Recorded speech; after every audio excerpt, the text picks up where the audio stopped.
Rationalize the denominator to form an equivalent expression. 10 over 4 minus the square root of 5. To rationalize the denominator, we must multiply by the conjugate of the denominator. And that means we need to multiply by 4 plus the square root of 5.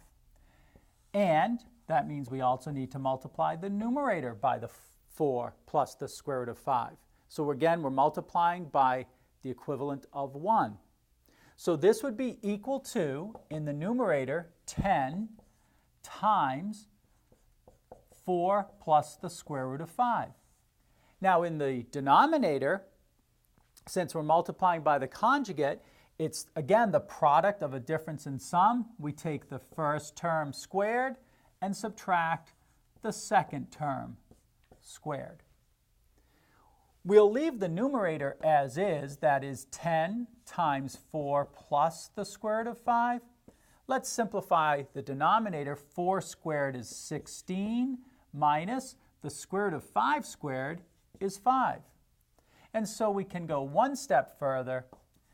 10 times 4 plus the square root of 5 all over 11.